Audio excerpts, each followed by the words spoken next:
Assalamualaikum warahmatullahi wabarakatuh. Selamat datang kembali di channel Bengkel Admin. Pada video kali ini saya akan menjelaskan tentang 11 rumus dasar aplikasi Microsoft Excel, yaitu rumus sum, average, sum if, count, kontak, contip, min, max, lower, upper, dan proper. Oke, kita langsung saja ke rumus yang pertama, yaitu sum. Nah, sum di sini fungsinya yaitu untuk menjumlahkan data numerik pada suatu sel atau range. Nah, oke, kita langsung saja. Nah, yang pertama, apabila kita ingin menulis rumus di dalam aplikasi Microsoft Excel, itu harus diawali dengan tanda sama dengan. Nah, baru masuk ke fungsinya. Misalkan fungsi yang akan kita gunakan atau rumus yang akan kita gunakan adalah sum. Kita tulis sum. Lalu setelah fungsi, kita tulis kurung buka. Nah, lalu blok rank yang mau kita jumlahkan. Nah, di sini adalah jumlah penjualan dari tanggal 21 sampai 23 kita blok. Lalu kita kurung tutup. Lalu di enter. Nah, maka dia akan menjumlahkan 7 tambah 6 tambah 8. Jadi 21. Nah, untuk yang ke bawahnya kita tinggal bawa saja ke file handle, lalu kopikan ke bawah dengan cara drag atau ditarik, lalu lepas. Nah, itu rumus yang pertama yaitu sum. Mudah kan? Nah, sekarang untuk yang kedua yaitu rumus average. Nah, rumus average itu digunakan untuk mencari nilai rata-rata dari numerik pada suatu sel atau rank. Nah, dalam hal ini yang akan kita rata-ratakan adalah jumlah penjualan selama 3 hari. Nah, kalau kita logikakan untuk rumus rata-rata ini yaitu 7 tambah 6 tambah 8 dibagi 3. Nah, itu yang dinamakan atau yang dimaksud dengan rata-rata. Oke, kita langsung saja sama dengan average kurung buka, lalu blok rank yang akan kita rata-ratakan, lalu kurung tutup, enter.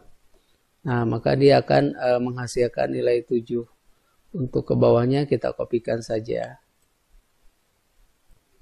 Nah, oke, untuk jumlah terjual kita pakai rumus sum lagi. Sama dengan sum, kurung buka, lalu kita jumlahkan jumlah terjual secara keseluruhan atau total, kita kurung tutup. Nah, jadi jumlahnya 218. Nah, di dalam Microsoft Excel secara otomatis apabila format selnya angka itu otomatis akan ada di sebelah kanan. Nah, selanjutnya kita rata-ratakan average. Oke, sorry. Nah, kita blok. Nah, lalu enter. Nah, oke, rumus yang selanjutnya adalah sum if. Nah, sum if ini yaitu digunakan untuk menjumlahkan data numerik pada suatu sel atau rank dengan kriteria tertentu. Nah, dalam hal ini misalkan kita akan mencari jumlah penjualan pakaian yang berukuran L. Nah, cara penggunaannya, oke, kita langsung saja ketik sama dengan sum if. Nah, lalu kurung buka. Nah, lalu rank. Nah, di sini rank di sini berarti dari rank kriterianya, bukan nilai yang akan dijumlahkannya. Nah, jadi rank kriterianya kita mau mencari ukuran L berarti ada di sini. Nah, ranknya kita blok. Nah, lalu titik koma. Nah, terus kriteria yang kita cari yaitu ukuran L. Nah, maka untuk penulisan karakter atau huruf di dalam rumus Microsoft Excel itu harus diawali dan diakhiri oleh tanda kutip atau apostrof. Oke, tanda kutip, L, lalu tanda kutip lagi. Nah, terus titik koma. Nah, selanjutnya adalah sum rank. Nah, jadi jumlah yang akan, jadi penjualan yang akan dijumlahkannya yaitu ini. Jumlah penjualannya. Lalu kita tutup, enter. Nah, maka dia akan menghasilkan nilai 61. Nah, nilai 61 ini dihasilkan yaitu dari jumlah penjualan yang berukuran L. Oke, kita tandai saja contohnya supaya mengerti atau paham. Nah, misalkan ini L 21, kita tekan Ctrl, ini L, klik lagi, lalu ini L, klik lagi. Nah, jadi 21 ditambah 21 ditambah 19. Atau di sini di rumus sumnya langsung akan menjumlahkan, yaitu 61. Sum selected cell. Jadi menjumlahkan sel-sel yang dipilih. Nah, itu cara penggunaan rumus sum if. Rumus yang selanjutnya adalah count. Nah, count ini digunakan untuk menghitung jumlah data sel yang berisi angka atau data numerik. Nah, yang harus kita ingat bahwa data di dalam Microsoft Excel itu ada dua. Satu ada yang dinamakan dengan data numerik, kedua ada yang dinamakan dengan data alfanumerik. Nah, jadi yang dimaksud dengan data numerik itu adalah data yang bisa dikenakan dengan perhitungan matematika. Contohnya adalah angka, seperti ini. Kalau misalkan 6 contohnya dikalikan dengan 2, maka dia akan menghasilkan nilai 12. Artinya bahwa angka 6 ini bisa dikenakan dengan perhitungan matematika. Nah, selanjutnya yang dinamakan dengan data alfanumerik yaitu data yang tidak bisa dikenakan perhitungan matematika. Contoh yang di sini adalah huruf. Karena huruf ini tidak bisa dikenakan operasi matematika. Contoh misalkan kalau L dikali 7 dia tidak bisa menjadi 7L. Nah, itu yang dinamakan dengan data alfanumerik. Oke, kita langsung saja. Nah, di sini untuk rumus count-nya, misalkan kita akan menjumlahkan jumlah barang. Nah, di sini maka kita tulis sama dengan count kurung buka. Nah, lalu di blok saja ini. Kurung tutup, enter. Nah, maka dia akan menghasilkan 10. Nah, 10 ini artinya 10 item dari nama barang yang ada di sini. Nah, coba kita ulangi rumus count, tetapi yang di bloknya data alfanumerik. Sama dengan count, kita blok, kurung tutup, enter. Nah, maka dia akan menghasilkan nilai 0. Nah, karena si huruf ini adalah data alfanumerik, sedangkan rumus count digunakan untuk menghitung jumlah data yang mempunyai data numerik atau yang bisa dikenakan dengan perhitungan matematika. Nah, sekarang rumus yang selanjutnya adalah konta. Konta ini digunakan untuk menghitung jumlah sel yang berisi data numerik atau alfanumerik. Nah, jadi kalau count ini hanya digunakan untuk menghitung yang berisi data angka numerik, kalau konta ini bisa digunakan untuk dua-duanya, yaitu menjumlahkan sel yang berisi data numerik maupun alfanumerik. Kita contohkan saja. Contoh misalkan konta kurung buka, kita blok yang numerik, data numeriknya, kurung tutup, enter. Nah, maka dia akan menghasilkan 10 sel. Nah, selanjutnya sama dengan konta, ini untuk contoh saja supaya paham. Nah, kita blok datanya yang alfanumerik. Lalu kita kurung tutup, enter. Nah, tetap dia bisa menghasilkan nilai 10. Nah, jadi konta ini digunakan baik untuk nilai data numerik ataupun alfanumerik. Kalau count ini digunakan hanya yang sel yang berisi data numerik saja. Nah, mengerti kan? Nah, selanjutnya rumus countip. Nah, countip ini digunakan untuk menghitung jumlah sel dengan kriteria tertentu atau untuk menghitung jumlah sel yang memenuhi kriteria.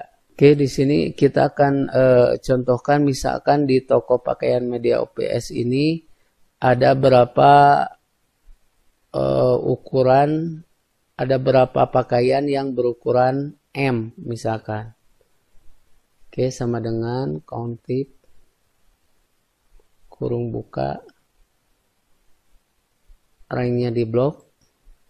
Nah, lalu titik koma, lalu kriterianya misalkan kita mau mencari ukuran M. Lalu kurung tutup, enter. Nah, maka dia akan menghasilkan nilai 4.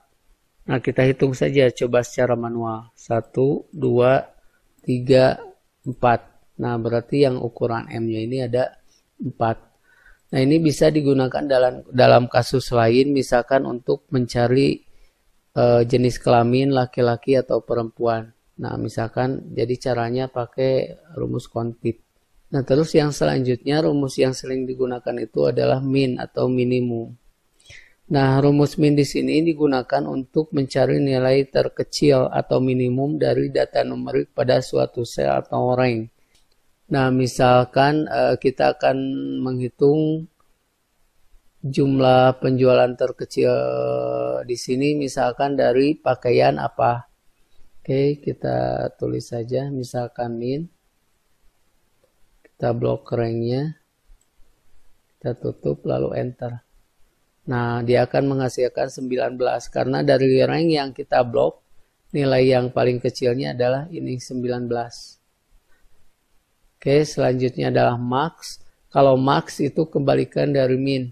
Kalau min itu adalah untuk mencari nilai terkecil, sedangkan max itu yaitu untuk mencari nilai yang terbesar dari data numerik pada suatu set atau rank.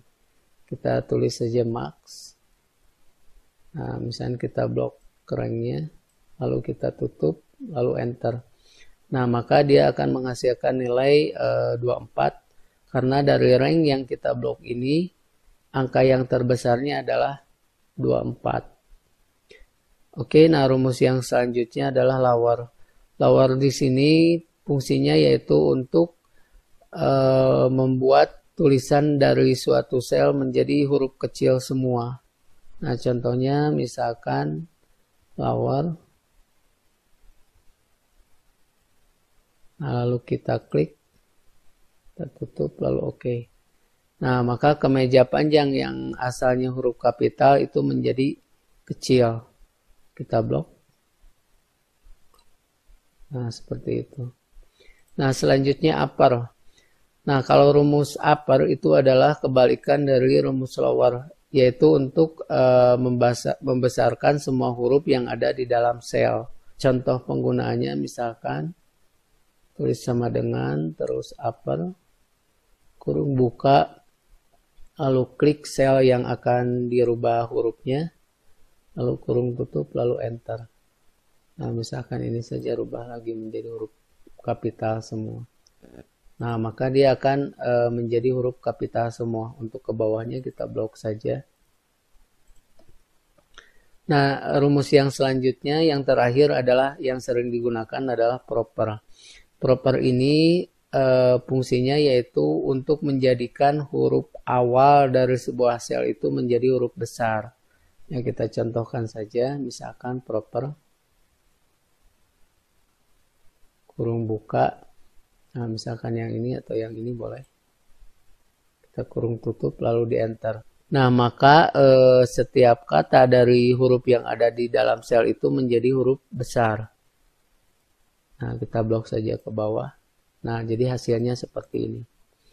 Nah, bagaimana kalau misalkan hasil yang ini, yang awalnya huruf besar, mau kita pindahkan ke nama barang di sini. Nah, jadi kalau kita kopikan secara langsung, nah lalu dipaste di sini, maka hasilnya akan begini. Kita batalkan saja. Nah, cara mengkopikan hasil dari rumus proper ini ke dalam nama barang ini, maka kita harus memakai pastenya yaitu paste value. Nah, yang ini yang ada tulisan value-nya. Kita klik. Nah, maka dia akan berubah. Nah, seperti hasil dari rumus proper ini. Itu saja video tutorial kali ini. Sampai jumpa lagi di video selanjutnya. Wassalamualaikum warahmatullahi wabarakatuh.